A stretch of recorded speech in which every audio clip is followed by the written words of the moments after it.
So yun magandang tanghali sa inyo lahat dyan mga bossing, mga karepa. Another day, another update na naman dito sa Scooter Boy Garage. At update ko lang kayo sa mga ongoing project natin dito na mga unit at mga paprint mga bossing, mga karepa.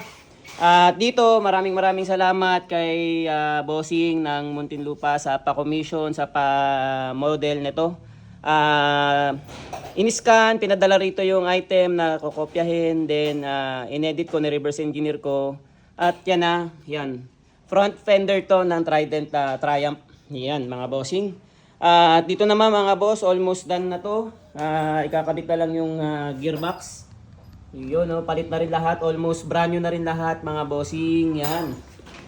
Dito naman kay Boss Jupan, itotono na lang yung carburetor dahil nag-uulan, maulan na tanghali pala mga bossing, almost 1 week na rin ng ulan. Napakasarap ng cuddle weather, bed weather mga boss. May bagyo kasi ngayon tayo rito sa Pilipinas. Dito naman sa unit natin, ang gagawin ko, pinabaklas ko to nung nakaraan yung headlight natin. At i-scan natin yung housing ng headlight natin para gawa ng housing ng MDL. So abangan nyo yan mga boss, mga brother, mga karepa. Lalagyan natin to ng dancing lights, the joke. Papalakasin natin yung ilaw natin yan mga boss. So yun lang mga bossing, ito yung mga update dito. At meron din man dito isang due to all stock, nagpa-refresh at pinabago na rin lahat ng internals para swabe yung gagawin natin mga boss. Yun, medyo hinihingal ako. At konting quick tips lang mga bossing, mga karepa regarding at yun, binibigyan ko ng advice si Chief Mekaniko Rangrang. When it comes to engine building, ito ay halos graduate naman na tayo rito kahit nakapikit. Dapat ito yung mga ginagawa nating mga proseso. So sabi ko kay Chief Mekaniko Rangrang, na-encounter ko to based on my experience ha. So ito ay throwing stand ng mga crankshaft. Ito ay personal kong ginawa lang to. Yan, homemade lang yan, DIY.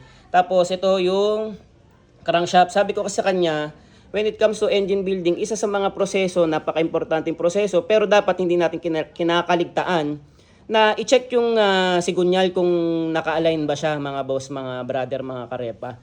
Kasi bakit kamo? Personal experience ko, dati meron akong nabuo na binuo pala na engine, hindi ko na maalala kung Jag 90 ba yun o DU90. Yung crankshaft kahit bago, tiwala ako, in-install ko na lang. So ang ending nung pagkabuo ko siya, nabuo ko na, ito ay honest mistake mga boss. Nung nabuo ko na siya, tapos pinaikot ko, ang ending meron pala siyang sayaw o wiggle yung mismong pulley side. So ang ending, binaklas ko ulit siya, tapos pina-align ko pa. Dati wala pa naman akong pang-align at hindi pa ako ganun ka-eksperto. Or hindi naman talaga ako expert. Hindi pa ako marunong mag-align. So, yun lang mga bossing. Napakadali lang na proseso. Pero pag nakaligtaan nyo, abala, kumakain at kumukonsumo ng oras. So, yun, sinasabihan ko si Chief Mekaniko Rangrang na isa sa mga importanteng proseso kapag ka nagbi-build tayo ng makina, wag natin kakalimutan yung pinaka-basic or pinaka-importante, which is yung basic na kailangan natin, yung linisin yung mga tornilyuhan, linisin yung crankcase, kasama naman yan sa magiging labor natin. At inspect nyo yung mga inspeksyonin nyo yung bawat pesa na ikakabit nyo para hindi natin ma-overlook o ma-miss yung mga problemang dapat nasusolusyonan bago pa natin i-build yung mga makina.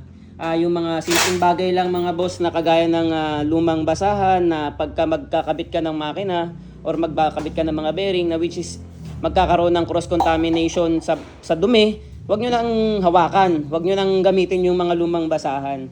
Yung langis na ginagamit natin, i-inspect nyo rin na kung wala ba siya mga rebaba or something na pwedeng mag-cause para dumali yung pagkasira o pagka-worn out ng makina na binubuo natin. So yun lang mga bossing, mga karepa. Sharing is caring lang at caring is sharing mga bossing, mga brother. So yun yung bed weather, cuddle weather tayo ngayon mga boss, mga brother. So yun lang, maraming salamat at quick tips at quick update lang dito sa Scooter Boy Garage.